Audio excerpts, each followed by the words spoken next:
Hello, good evening, everyone.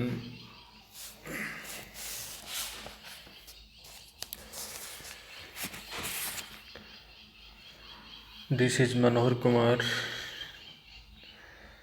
Assistant Professor of English at Government College, Devgarh.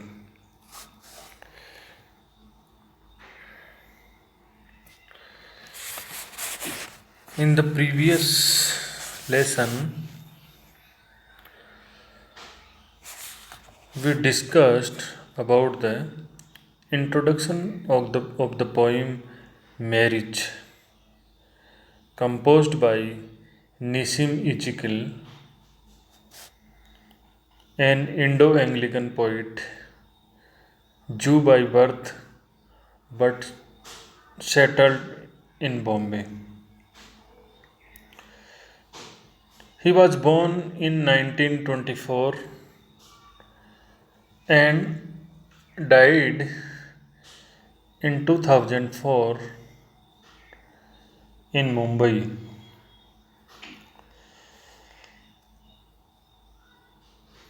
Linta has called Ezekiel a poet of the body and an endless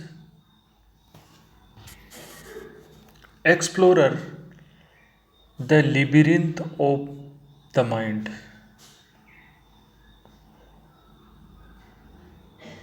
His major works were A Time to Change and Other Poems, 60 Poems, The Unfinished Man, The Exact Name, Letter de Poems, etc. In this poem, the poet explores the different aspects of love and marriage life. Today, we are going to study the text of the poem. There are five stanzas in this poem. Each stanza has four lines or a quatrain. This poem is written in iambic trimeter, and the rhyme scheme of the poem is AA, BB, CC, DD, EE, FF, dot dot.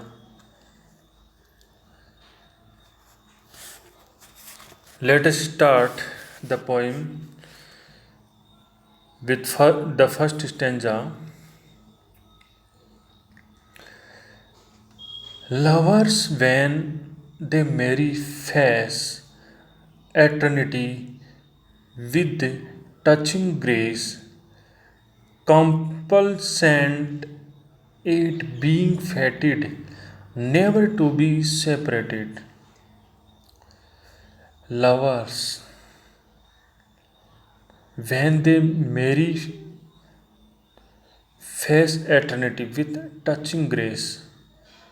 Grace, touching grace means divine influence.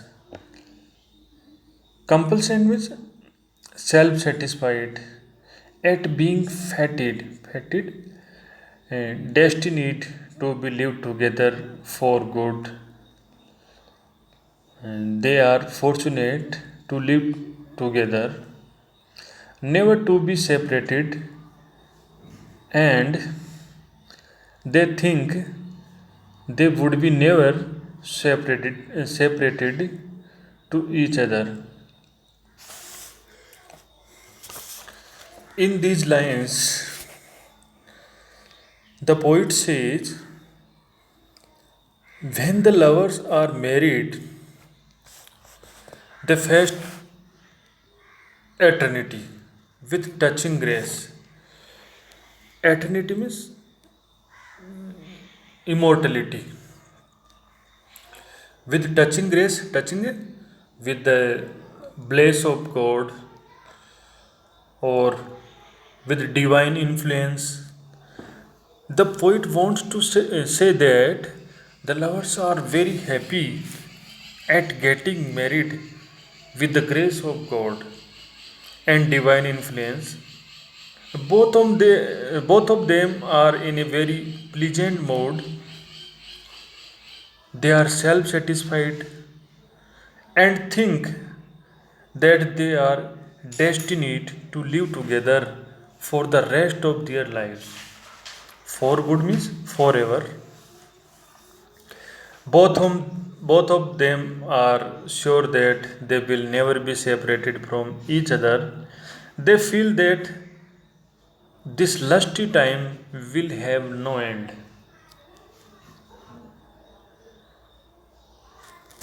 So, this in this stanza,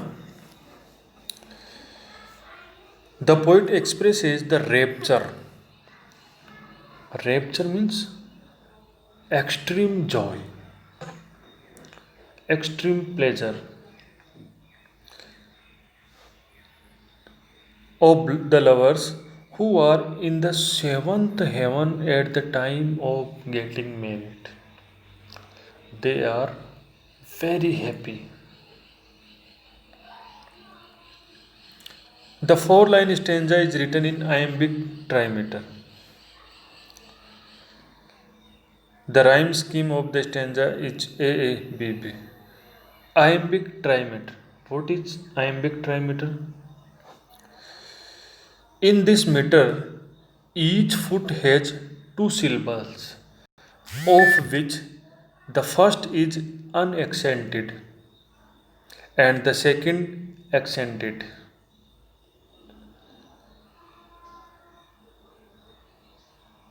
There are only six syllables and 3 feet in a line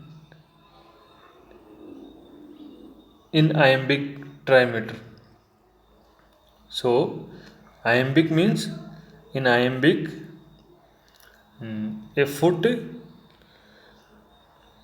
in 1 foot there are two syllables. The first is unaccented in iambic and the second syllable is accented. And if there are 3 feet or six syllables in one line, that is iambic trimeter. Now, next stanza. The bride is always pretty, the groom a lucky man. The darkened room roars out the joy of flesh and blood. The use of nakedness is good. The bride is always pretty. Pretty means charming. The groom a lucky man. And the bridegroom is a lucky man, a fortunate man. The darkened room roars. Roars means cried. The darkened room during the intercourse or during the love making, the room of the lovers is darkened. The darkened room cried out the joy of flesh and blood. Joy of flesh and blood means physical joy, physical love. The use of nakedness is good. For this situation, the use of nakedness is suitable for them. They are enjoying the physical love during intercourse in night at night in their bedroom. So the poet says, when the lovers are married, the bride is charming and attractive. The bridegroom is therefore always considered a very fortunate man to have married a beautiful bride. Their honeymoon room has been made dark, and this room is full of all physical joy. The poet says, the state of their being naked is also friendly or suitable for this lovemaking process. The condition of their being without clothes is good. The poet uses very simple but suggestive words to give us an idea of the bride and the bridegroom being together in a darkened room.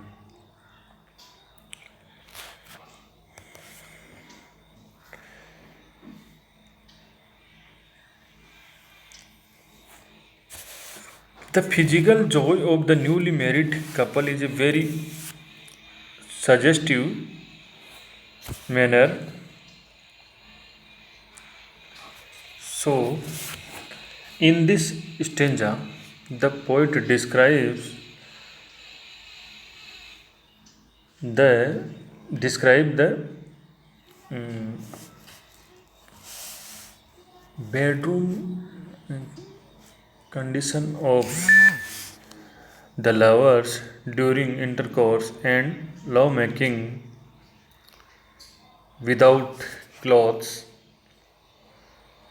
So, at this time, they are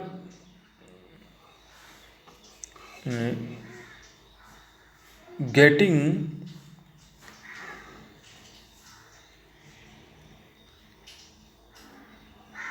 rapture, or the poet uses for them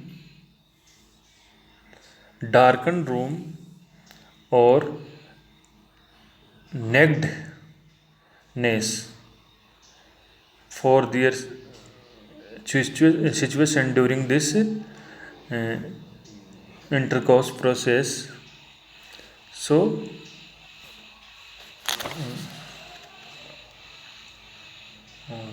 the second stanza is also very descriptive, or in this stanza the rhyme scheme is CC DD.